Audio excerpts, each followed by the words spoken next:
Hello दोस्तों, स्वागत है आपका मैट्रिसेस के थर्ड वीडियो में। इसके पहले मैंने दो वीडियो बनाए हैं।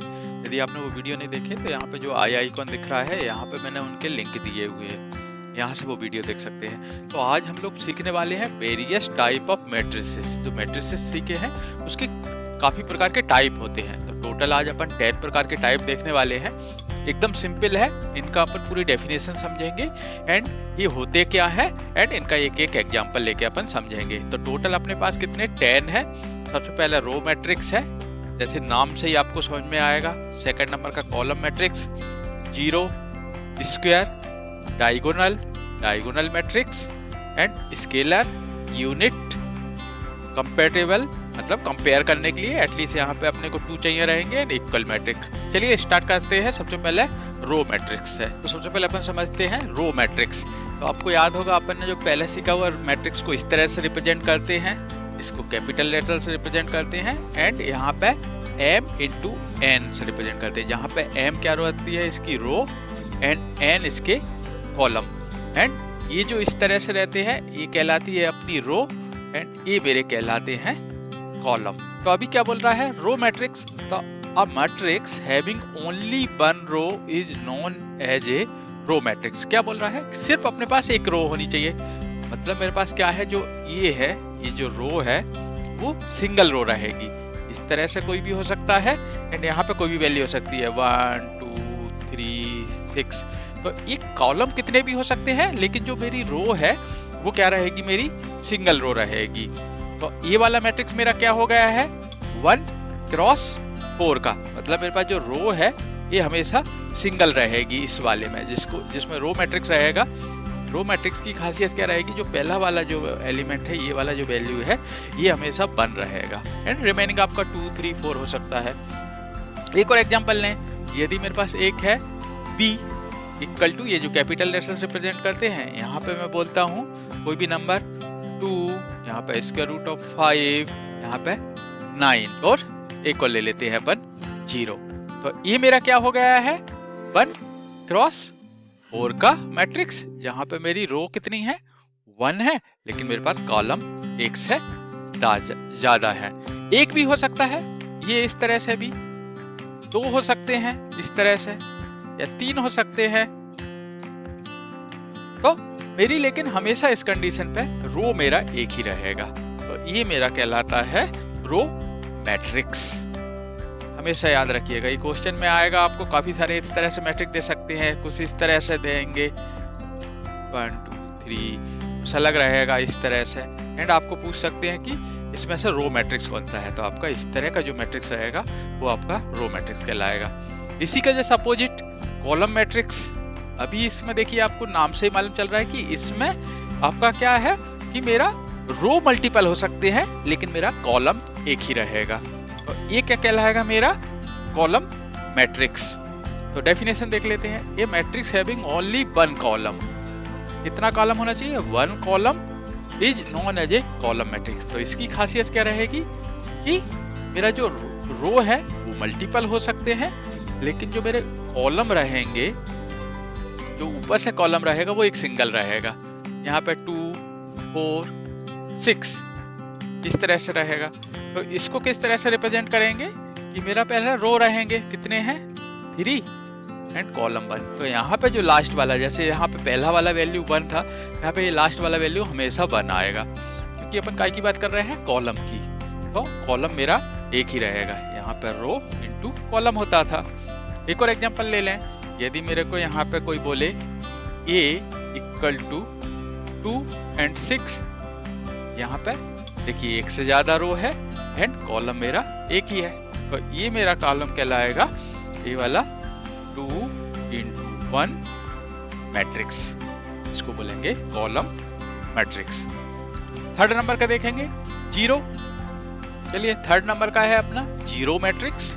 जैसे नाम से ही मालूम चल रहा है, जीरो एंड नल मैट्रिक्स। मतलब मेरा जो मैट्रिक्स रहेंगे उसमें वैल्यू क्या रहेगी, मेरे पास 0 0 रहेगी।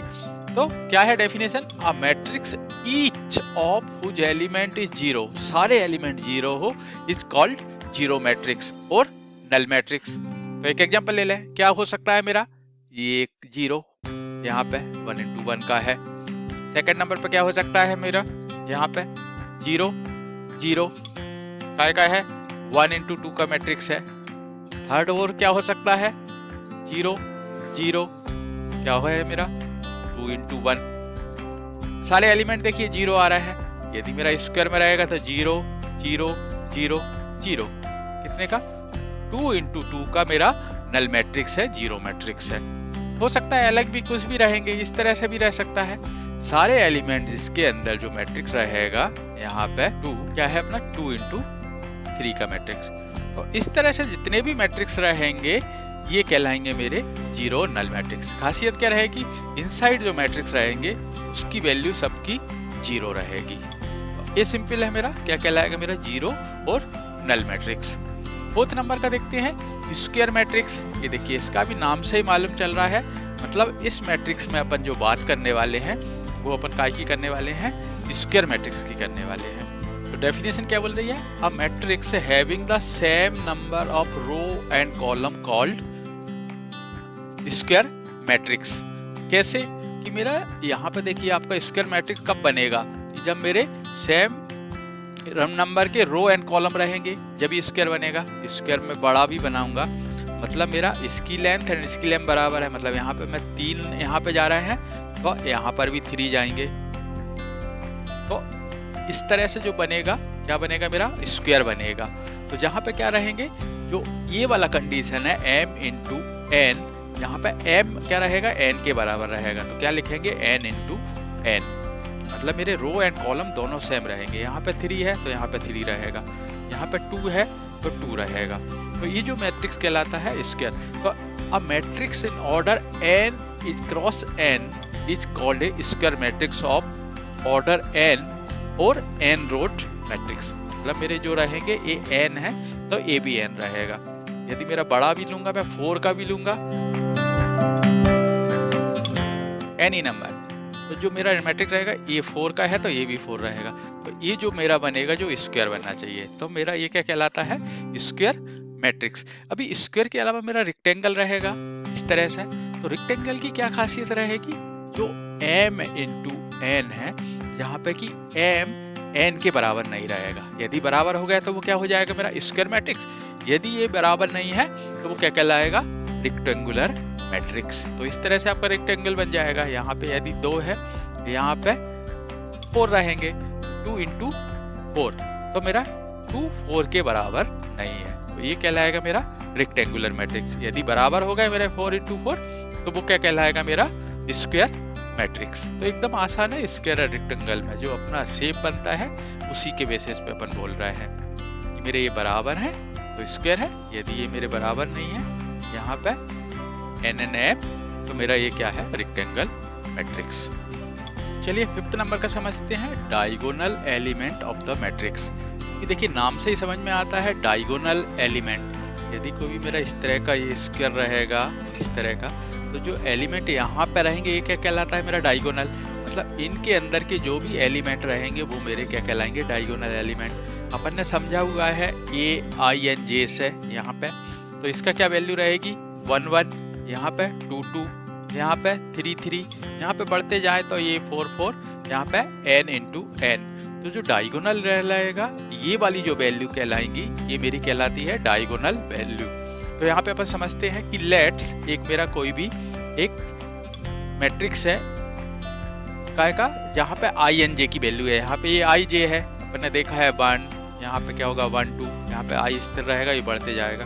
तो ये IJ भी n m इंटू n का एक मैट्रिक्स है। Then the element AIJ for which I equal to J। यहाँ पे देखिए ये I equal to J, I की वैल्यू 1 है, J की वैल्यू 1 है। यहाँ पे I इक्वल टू 2 है, J इक्वल टू 2 है यहाँ पे। तो जहाँ पे कि I इक्वल टू J रहेगा is called the diagonal element of A। यहाँ पे A क्या है मेरा एक मैट्रिक्स है। That the diagonal element A IJ m into n are कौन कौन से रहेंगे A1 1 2 2 3 3 4 4 एक्सेट्रा, ये आगे बढ़ते जाएगा। तो ये अपन ने समझा ये क्या है diagonal element of the matrix. यदि कोई एक एग्जांपल लें, यदि मैं ये एक मैट्रिक्स लूं यहाँ पे जहाँ पे मेरे कुछ एलिमेंट ले लेता हूँ मैं कि 3 2 1, यहाँ पे square root of 5 5/8 7 6 -4 and square root of 2। यदि आपको बोलेंगे कि इसका मेरा डायगोनल एलिमेंट निकाल के दिखाइए तो अपने क्या क्या एलिमेंट होंगे, यहाँ पे A11 रहेगा, ये वाला वैल्यू, इसकी वैल्यू क्या रहेगी 3। देन इसके बाद A22, इसकी वैल्यू क्या रहेगी ये वाली 5/8 एंड A33, क्योंकि ये कितने का 3 × 3 का मेरा मैट्रिक्स था, तो कहाँ तक जाएगी वैल्यू 3 तक, इसकी वैल्यू क्या रहेगी स्क्वायर रूट ऑफ 2 रहेगी। तो इस तरह से कितना भी बड़ा रहेगा आपको डायगोनल एलिमेंट पूछेंगे तो आपको ये जो वैल्यू रहेंगी इनकी वैल्यू निकाल के दिखानी पड़ेगी। यहाँ पे मेरा I = J रहेगा। एकदम आसान है। जनरली आप देखिए पूरे नाम जो नाम आ रहे हैं उससे ही आपको समझ में आएंगे। अभी इसके अलावा क्या होता है, एक और है, ये तो क्या समझा अपन ने डायगोनल एलिमेंट। अभी ये आएगा डायगोनल मैट्रिक्स। तो अपन ने जो डायगोनल एलिमेंट समझे हैं उसी के बेसिस पे अपनो डायगोनल मैट्रिक्स रहेगा। एकदम आसान है। क्या बोलेगा कि a square matrix in which every non diagonal element is 0 is called a diagonal matrix. मतलब क्या बोल रहा है, ये जो अपना डायगोनल एलिमेंट है इनके अलावा जितने भी एलिमेंट रहेंगे वो सब मेरे क्या रहेंगे 0 रहेंगे। एक एग्जांपल ले लेते हैं इस तरह से, उसको फिर अपन I and J के फॉर्म में डेफिनेशन समझेंगे। एक मेरा स्क्वायर मैट्रिक्स है m × n का, जहाँ पे क्या है m = n है, क्योंकि मेरा स्क्वायर मैट्रिक्स की बात कर रहा हूँ तो इसको n × n भी लिख सकते हैं इस तरह से। एक कोई भी वैल्यू है जहाँ पे मेरे डायगोनल वैल्यू कुछ है, यहाँ पे मेरा 4 2, लेकिन क्या बोल रहा इसके अलावा नॉन डायगोनल ये वाले वैल्यू रहेंगे, नीचे वाले सारे वैल्यू रहेंगे, यहाँ पे ये सारे जो वैल्यू रहेंगे ये वाले सारे वैल्यू मेरे क्या रहेंगे 0 रहेंगे, अदर देन आपका ये वाली वैल्यू के अलावा। डायगोनल वैल्यू के अलावा जितनी भी वैल्यू रहेंगी वो नॉन डायगोनल एलिमेंट इज 0। जो सारे 0 रहेंगे वो क्या कहलाएगा मेरा डायगोनल मैट्रिक्स। यदि अपन I and J के फॉर्म में समझे तो क्या डेफिनेशन बनेगी कि इफ ये क्या है मेरा equal to A I J m × n एक मैट्रिक्स है, तो diagonal element A I J equal to 0 रहेंगे। कौन से वाले, when I not equal to J, क्योंकि I = J अपन ने ऊपर वाले एग्जांपल में समझा है 2 × 2, तो ये वाले क्या डायगोनल, तो नॉट इक्वल टू मतलब जहाँ पे भी मेरा नॉट इक्वल टू से A12 A13 A31 इस तरह की कोई वैल्यू जो कि इक्वल टू नहीं है वो सारी वैल्यू इक्वल टू क्या रहेगी मेरी 0 रहेंगी। तो ए वाले एग्जांपल में देखिए यहाँ पे A12 A13, तो 1 = 3 नहीं है, 1 = 2 नहीं है, 1 = 1 है, लेकिन उसके अंदर मेरा वैल्यू है, तो ये क्या कहलाते हैं मेरे डायगोनल मैट्रिक्स। तो हमेशा याद रखिए ये डायगोनल एलिमेंट था, ये डायगोनल मैट्रिक्स। डायगोनल मैट्रिक्स में सिर्फ जो डायगोनल है इसके अंदर प्रॉपर वैल्यू रहेंगी, इसके अलावा सारी वैल्यू 0 रहेंगी। तो ये मेरा कहलाता है diagonal matrix. Next number 7 number पे आता है अपना स्केलर मैट्रिक्स। क्या डेफिनेशन है, scalar matrix in which every non diagonal, जो लास्ट अपन ने देखा था नॉन डायगोनल मतलब इसके अलावा ये जो वैल्यू रहती है is 0 and all diagonal element are equal is known as scalar value. तो अभी देखिए जो अपन ने लास्ट वाला देखा है diagonal matrix and scalar matrix दोनों सेम है, सिर्फ क्या डिफरेंस है कि यहाँ पे जो मेरे डायगोनल वैल्यू है यहाँ पे 5 0 0 5, तो ये अपना काय का 2 × 2 का मैट्रिक्स है, ऑर्डर 2, यहाँ पे 2 रो है 2 कॉलम है। बट यहाँ पे जो डायगोनल मैट्रिक्स है वहाँ पे कोई भी वैल्यू हो सकती थी, लेकिन जो अपना स्केलर मैट्रिक्स रहेगा ये दोनों वैल्यू मेरी सेम रहेंगी 5 5। यदि मैं 3 का मैट्रिक्स लूँ तो यहाँ पे यदि मैं -3 0 0 0 -3 0 0 0 -3, तो ये वाला मैट्रिक्स मेरा क्या रहेगा डायगोनल मैट्रिक्स तो है ही, डायगोनल के अलावा इसकी खासियत क्या है, इसमें ये सारी वैल्यू सेम है, मतलब ये मेरा 3 × 3 का स्केलर मैट्रिक्स है। तो हमेशा देखिएगा इस तरह के क्वेश्चन काफी आते हैं, ये वैल्यू सबकी सेम है मतलब वो स्केलर है। ठीक है, अभी एक एग्जांपल में हो सकता है कि आपको ये +3 दे देंगे और ये देंगे कि -3 एंड आपको स्केलर एंड डायगोनल दोनों रहेगा, तो ये उस कंडीशन में डायगोनल रहेगा क्योंकि ये +3 -3 = नहीं है। तो जिसकी सारी वैल्यू सेम रहेगी ये वाली एंड बाकी की सब वैल्यू 0 रहेंगी, वो मेरा कहलाता है स्केलर मैट्रिक्स। चलिए इसके बाद 8 नंबर पे आता है मेरा यूनिट मैट्रिक्स। जैसे नाम से ही मालूम चल रहा है यूनिट, यूनिट काय के लिए बोलते हैं अपन, 1 के लिए। तो क्या डेफिनेशन है, ये स्क्वायर मैट्रिक्स हमेशा ये काय की स्क्वायर की बात करेगा, मतलब मेरा 2 इंटू 2 का रहेगा, 3 इंटू 3 का, इस तरह से 4 इंटू 4 का। Which every non-diagonal element is 0 and every diagonal element is 1 is called a unit matrix or an identity matrix। तो जब भी आपको यूनिट मैट्रिक्स की आपको डेफिनेशन पूछी जाएगी तो ये डेफिनेशन है। क्या बोल रहा है, यदि मैं 2 इंटू 2 का वैल्यू लेके समझूं यहाँ पर 2 इंटू 2 का, तो यहाँ पे जो क्या बोल रहा है, जो मेरे डायगोनल वैल्यू हैं उनकी वैल्यू क्या रहेगी, मेरी 1 रहेंगी। इनके अलावा जो वैल्यू रहेगी वो क्या रहेगी, मेरी 0 रहेगी। तो ये क्या कहलाएगा, मेरा यूनिट मैट्रिक्स या आइडेंटिटी मैट्रिक्स। एक और एग्जांपल ले लें, यदि मैं 3x3 का लूं, तो यहाँ पे यदि मैं 3x3 का मैट्रिक्स बनाऊंगा तो क्या बोल रहा है, मेरे जो डायगोनल है कितनी वैल्यू रहेंगी, 3 वैल्यू रहेंगी। इनके अलावा जो भी वैल्यू रहेगी यहाँ पे वो क्या रहेगी, मेरी सारी 0 रहेंगी। तो ये मेरा क्या कहलाएगा, मेरा यूनिट मैट्रिक्स या आइडेंटिटी मैट्रिक्स। यदि मुझे ए एंड आई जे के फॉर्म में लिखना रहेगा तो किस तरह से लिखूंगा मैं इसको, ये स्क्वायर मैट्रिक्स, जहां पे क्या रहेंगे मेरे A I J and N into N, क्योंकि मैं स्क्वायर मैट्रिक्स की बात कर रहा हूं।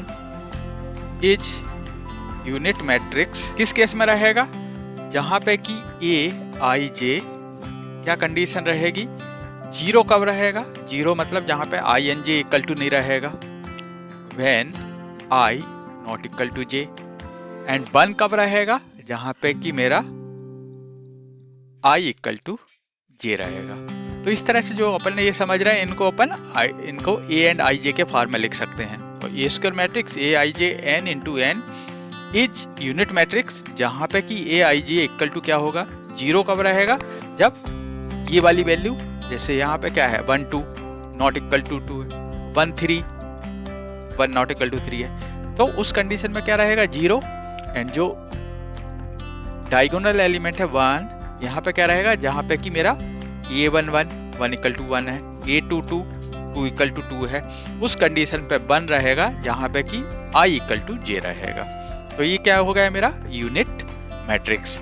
चलिए 9 नंबर का देखते हैं। चलिए 9 नंबर का समझते हैं। 9 नंबर पे क्या है, कंपैरेटिबल मैट्रिक्स। अभी देखिए कंपैरिजन कर रहा है, मतलब कंपैरिजन के लिए आपको मालूम होना चाहिए, आप अकेले कोई भी एक मैट्रिक्स है इसको कंपेयर नहीं कर सकते। कंपेयर करने के लिए आपको एक दूसरा मैट्रिक्स भी चाहिए जिसके साथ आप कंपेयर कर पाएंगे। तो हमेशा जब भी कंपैरेटिबल मैट्रिक्स की बात कर रहा हूँ, मतलब मैं 2 मैट्रिक्स की बात कर रहा हूँ। वो 2 मैट्रिक्स क्या होने चाहिए कि 2 matrix A and B are said to be comparable if they are the same order। एक तो सेम ऑर्डर में होने चाहिए, they have the same number of row and same number of column। कब कंपेयर कर पाऊंगा मैं, यदि मेरे पास 2 मैट्रिक्स हैं जहां पे कि फॉर एग्जांपल A में मेरे है 3 वैल्यू 2 -5 1 0 3 6। यदि मैं B को तभी कंपेयर कर पाऊंगा यदि उसमें भी ये मेरा 2 इंटू 3 का मैट्रिक्स रहेगा। यहाँ पर भी मेरे A एलिमेंट इस तरह के एलिमेंट होने चाहिए। एलिमेंट के जो नंबर है वो अलग रहेंगे, लेकिन मेरे जो रो एंड कॉलम का सेम नंबर होने चाहिए। यहाँ पे 1 4 -9 इस तरह का है, तो A भी 2 इंटू 3 का है, तो A 2 इंटू 3 का है, A 2 इंटू 3 का है। यदि मेरे ये सेम रहेंगे तभी मैं इनको कंपेयर कर पाऊंगा। तो इसको क्या बोलते हैं अपन, कंपैरेटिबल मैट्रिक्स। तो इस तरह के रहेंगे। यदि मेरा यहाँ पे एक स्क्वायर है, यहाँ पे 1 2 4 2 इंटू 2 का है, तो मेरा जो B जिसके साथ मैं कंपेयर कर रहा हूँ ये भी मेरा 4 2 3 1, ये भी 2 इंटू 2 का होना चाहिए। यदि मेरा ये 1 इंटू 4 का रहा, इस तरह का 1 एंड ये मेरा स्क्वायर रहा, तो इसको मैं इसके साथ कंपेयर नहीं कर पाऊंगा। तो मेरा क्या कंपेरेबल की क्या डेफिनेशन है कि सेम ऑर्डर में होने चाहिए। They have to the same number of row and same number of column. चलिए इसका लास्ट समझते हैं, इक्वल मैट्रिक्स। क्या बोल रहा है कि टू मैट्रिक्स है, जहाँ पे मेरे पास A and B two matrix हैं। Two matrix A and B are said to be equal, कब रहेंगे, written as A equal to B लिखा रहेगा, ए इक्वल टू बी, जहाँ पे ए क्या एंड बी क्या, कोई भी मैट्रिक्स हो सकता है किसी भी ऑर्डर का। If they are same order and their corresponding element are equal, तो ये मेरा क्या कहलाएगा, मेरा इक्वल मैट्रिक्स। एक एग्जांपल लेके समझते हैं किस तरह का क्वेश्चन रहेगा कि मेरे पास दो मैट्रिक्स दिए हुए हैं ए एंड बी, जहाँ पे ए की वैल्यू क्या दी हुई है मेरे पास, यहाँ पे 5, 3 एंड यहाँ पे एक कोई वेरिएबल है x 7। ये का मेरा 2 into 2 का मैट्रिक्स है। एक अलग मैट्रिक्स इसके साइड में दिया हुआ है इक्वल टू साइन के साथ y z 1 7, तो मेरा क्या है, इक्वल टू साइन है। इसमें बोलता है क्वेश्चन में कि find the value of x y z, तो क्या क्वेश्चन रहेगा मेरा, find x y and z की वैल्यू। क्या मुझे मालूम है मेरी प्रॉपर्टी से मेरे को इक्वल साइन दिया है, मतलब यहाँ पे क्या रहेगा मेरा x इक्वल टू क्या रहेगा, सेम, यहाँ पे 1 सेम ऑर्डर में, क्योंकि यहाँ पे क्या बोल रहा है, same order, and y equal to क्या रहेगा मेरा, यहाँ पे 5 एंड z इक्वल टू, यहाँ पे ये जो z की वैल्यू है इक्वल टू 3। तो यदि मैं इनकी वैल्यू रख दूंगा तो क्या मिल जाएगा मुझे, a इक्वल टू 5 3 x की वैल्यू 1 एंड यहाँ पे 7 इक्वल टू b, जहाँ पे b की वैल्यू क्या मिली है मुझे, y इक्वल टू मैंने क्या निकाला है यहाँ से 5, यहाँ पे z की वैल्यू क्या निकाली मैंने 3, 1 की वैल्यू मुझे दी हुई थी क्वेश्चन में, एंड यहाँ पे क्या है मेरा 7। तो ये देखिए इससे ये मैच कर रहा है, a11 से v11, इससे ये मैच कर रहा है a12 v12, यहाँ पे a21, यहाँ पे v21, a equal to and last में मेरा a22 इक्वल टू यहाँ पे v22। तो इस तरह की जो वैल्यू क्या कहलाती है मेरा इक्वल मैट्रिक्स। तो इस तरह के काफी क्वेश्चन रहेंगे, बिग क्वेश्चन रहेंगे, तो आप आसानी से ऐसे कोई से भी नंबर के आप इनकी वैल्यू निकाल सकते हैं x y z की। तो एक और क्वेश्चन देखते हैं इससे रिलेटेड इक्वल मैट्रिक्स का, कि आपको a का वैल्यू एंड b का कुछ अननोन वेरिएबल रहेंगे, उनकी वैल्यू अपन निकालते हैं। तो ये क्वेश्चन लेते हैं। चलिए, एक मैंने इंटरेस्टिंग क्वेश्चन लिया है। अभी क्या बोला है इसमें, find x y z and w when, अपने को दो मैट्रिक्स दिए हुए हैं x minus y 2x plus z 2x minus y 3z plus w equal to -1 5 0 13। अभी देखिए यहाँ पे क्या इक्वल टू साइन मिल रहा है, मुझे इक्वल टू साइन की डेफिनेशन से मालूम है, इसकी वैल्यू इक्वल टू ये रहेगा, इसकी वैल्यू इक्वल टू ये रहेगा। तो लिख लेंगे, तो क्या लिख लेंगे, P know in equal matrix the corresponding element are equal. क्या मिल जाएगा मुझे इससे, x minus y equal to क्या है यहाँ पे -1, इसको यदि मैं इक्वेशन नंबर 1 बोल दूं। सेकंड नंबर से क्या हो जाएगा मेरा 2x माइनस वाई, यहाँ पे 2x minus y equal to क्या वैल्यू मिलेगी मुझे 0, इसको इक्वेशन नंबर 2 दे देता हूँ। थर्ड नंबर पे क्या है 2x प्लस जेड, यहाँ पे 2x plus Z equal to क्या मिलेगा मुझे 5, इसको इक्वेशन नंबर 3 दे देता हूँ। फोर्थ नंबर पे क्या है मेरा 3z plus w equal to 13, इसको इक्वेशन नंबर मैं 4 दे देता हूँ। अभी इनको सॉल्व कर लेंगे, तो क्या करेंगे अपन, solving the first two equation. यहाँ पे एक्स वाई है तो सॉल्व कर लेंगे, तो क्या हो जाएगा मेरा यहाँ पे, यदि देखिए यहाँ पे इसको x minus y equal to -1, यहाँ पे क्या हो जाएगा मेरा 2x minus y equal to 0। यहाँ पे माइनस माइनस है, एक माइनस हटाने के लिए क्या कर दूंगा मैं माइनस कर देता हूँ, माइनस से मल्टीप्लाई, 0 का करूँगा कोई मतलब नहीं, तो इससे ये कट जाएगा। यहाँ पे क्या वैल्यू मिल जाएगी मुझे -x इक्वल टू -1, तो माइनस से माइनस कट जाएगा, तो x इक्वल टू क्या मिल गया मुझे, x इक्वल टू 1 मिल गया है। यदि x का वैल्यू यहाँ पे मैं रख दूं इक्वेशन नंबर 1 में, तो क्या मिल जाएगा मुझे 1 minus y equal to -1, minus इधर जाए पे -1, यहाँ पे -2, माइनस से माइनस कट जाएगा, तो y की क्या वैल्यू मिल गई है मुझे? 2 मिल गई है। अभी देखिए मुझे x की वैल्यू मिल गई है, y की वैल्यू मिल गई है। अभी यहाँ से यदि मैं x की वैल्यू रख दूं इस वाले से, तो मुझे क्या z मिल जाएगा। तो क्या करूंगा मैं, इक्वेशन 3x = 1, तो क्या मिल जाएगा मुझे, 2 × 1 + z = 5। सॉल्व कर लूंगा, क्या मिलेगा मुझे, 2 + z = 5। तो z की वैल्यू क्या मिल जाएगी मुझे, -3। यहाँ पे जाएगा तो 3 मिल जाएगी, क्योंकि ये z 2 अदर साइड पे जाएगा, -2 होगा, एंड 5 से -2 करेंगे तो 3 मिल जाएगा। तो अपने को क्या मिल गया, x मिल गया, y मिल गया, z मिल गया। इस वैल्यू को उठा के अपन इक्वेशन नंबर 4 में रख देते हैं, जो मालूम है। तो इक्वेशन नंबर 4 पे क्या मालूम है मुझे, 3z + w = 13।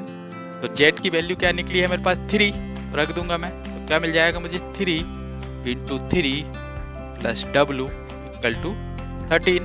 क्या मिल जाएगा मुझे, 9 + w = 13। तो w की वैल्यू क्या मिल जाएगी मुझे, 13 - 9। तो क्या वैल्यू मिल गई, w = मिल गया मुझे 4।